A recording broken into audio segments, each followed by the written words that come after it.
All right, thanks for sticking around for the #1 Cochran Sports Showdown. I'm Rich Walsh in for Bob Pompiani today, and we had a lot to talk about. What happened to Chris Archer? He's been an absolute disaster this year. The Penguins making what I think is a big move, trading Olli Maatta away. And what do you take away from the Steelers after their mandatory minicamp? And we have an all-star panel for you tonight. From left to right on your screen, Andrew Fillipponi from 93.7 The Fan. Paul Zeise, you need to smile tonight. We're going to have some fun. From 93.7 The Fan and the Post-Gazette, and Tim Benz. He works for just about everyone. We're going to start with the Penguins and trading Olli Maatta. I like this move. They clear up some space. They get rid of a guy that probably didn't offer much coming into this season. Tim, what do you take away from this trade, getting a young forward Dominic Cahoon back? Yeah, my first takeaways were how much of the salary are the Penguins keeping? Is this the first half of 2 trades? What else is involved? And when I found out nothing else was coming, I was pretty happy with it. And I agree with you, Rich. I like what they got back in exchange for Maatta, which primarily is lots of cap space. And then a versatile forward who could play all 3 positions and is good at even strength, has played with elite players with the Blackhawks already. There's a lot to like about Cahoon, even if maybe his stats are overrated by volume because he was playing with a not-so-great team in Chicago. The only thing I'll disagree with you on is I don't know how big of a move it truly is.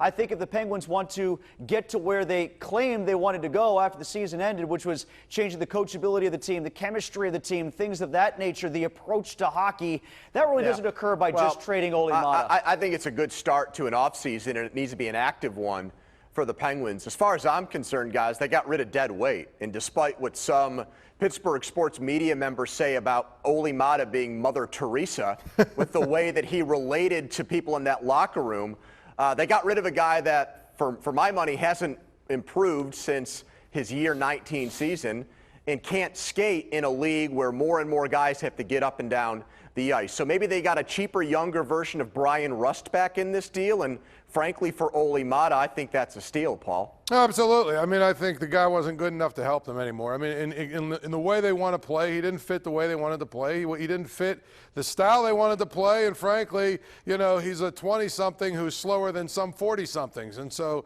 to me, it's addition by subtraction. Whatever they get in return is great. But to Tim's point, if this is the only move they make in the offseason and this is the only change they make, you know what? We might as well just forget about next year's Stanley Cup because this isn't good enough. The only negative I'll point out, Rich, to this is if you are someone who, like me, despite what Paul and Andrew both said, I still prefer Maatta to Johnson. I still prefer Maatta to what I think they will have from Gudbranson by the end, even though he plays the other side. I would have preferred to see them move either of their salaries off the books as opposed to Maatta's, but if he's making $4.083 million and he's a question to consistently crack the top 6 and probably will be hurt at some point during the season anyway, you got to move that contract and free up the cap space because they still have to take care of their unrestricted free agents and fill the spots of 3 other free agents who are gone. So given that, this is a move that had to happen. Well, Tim, I will say I agree with you, but what general manager in his right mind on this planet is going to take that Jack Johnson contract off the Penguins? I think they're stuck with him. Unfortunately, I think they would love to trade him, but I'm sure it was obviously it was their preference. They tried to move him first, right? Yeah, and it's one of these things where if you don't have 2 Stanley Cups on your resume, that's the kind of contract that gets a general manager fired.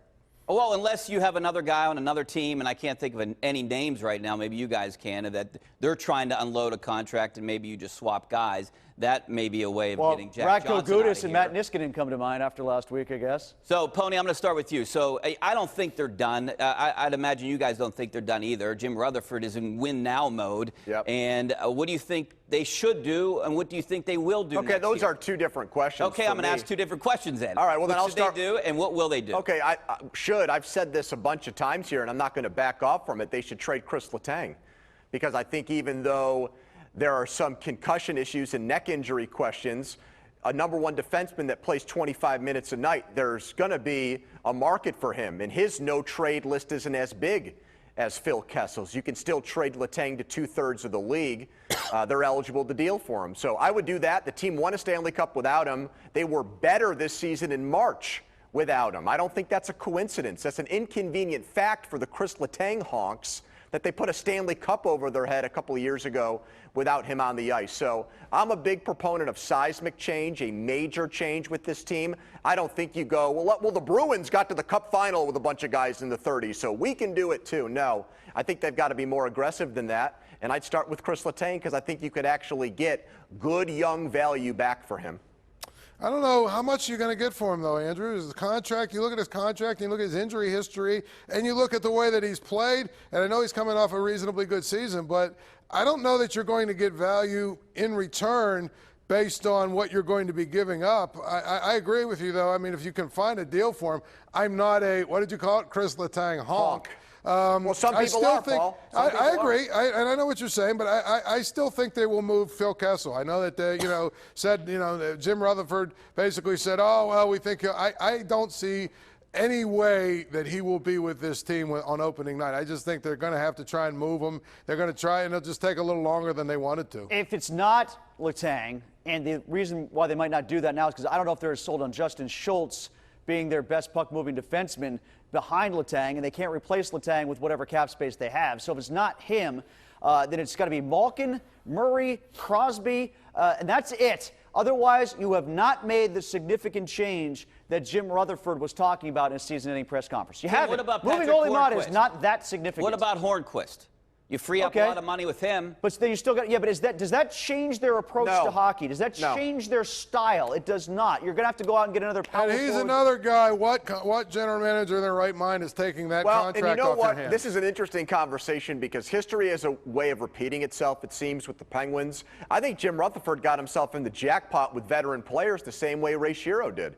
Shero gave Dupuis and Kunitz big extensions, and he brought Rob Scuderi back at a big number. And I'm looking at this situation, guys, and I'm seeing the same things with the Hornquist deal. I'm seeing the same thing with the Jack Johnson onerous contract. There's a lot of big money paid out to your second and third tier player. And when you've got stars making top money like Malkin, Crosby, that's a tough place to find yourself trying to pay that second wave of players. And that's why I've also said I would not give Matt Murray $6 or $7 million a year. They might want to. I don't know if they can at this point because of their situation that they're in. And Richie, this goes back to your dynamic that you set up before with the two questions at the same time here. Their issue as it relates to their cap structure right now is they want to win now, but they still have to deal with the cap. That's part of the reason that whole Zucker for Kessel trade came into play, where they're going to move Kessel and still not free up any cap space along the way. They're going to only be $500,000 better off with the cap because they were still so desperate to win now, and they thought Zucker was the answer to that. So they're trying to walk both sides of that line. Real quick before we go to break here, are they closer to being the Chicago Blackhawks and the LA Kings, or are they closer to being the Bruins? I think they're closer to being the Blackhawks and the Kings based on what I saw last year, getting swept in the first round. I mean, the last time they did not win a playoff game was 2006. So I think that's the answer to your question. I think they're closer to being the Bruins only because what is the Bruins' body of work? It's a cup final, it's a second-round exit, and it's like 4 or 5 seasons of either the first round or missing the playoffs. I've got to see a Sidney Crosby team miss the playoffs to believe it. Yeah, I mean, that's a great question. I tend to lean with Tim and say they're probably closer to the downside. I don't know if they're going to go full Blackhawks and Kings, but it won't shock me if they're a team that struggles to make the playoffs this year. Yeah, I think they make the playoffs this year, but I don't think they go far if it is this team that we're seeing right now.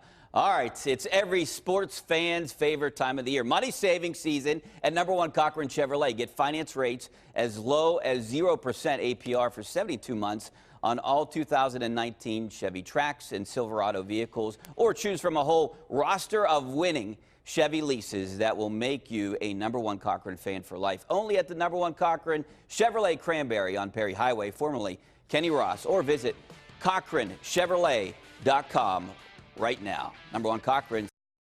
We'll be right back. The #1 Cochran Sports Showdown is brought to you by #1 Cochran. Go one better. And by Highmark Blue Cross Blue Shield. Have a greater hand in your health.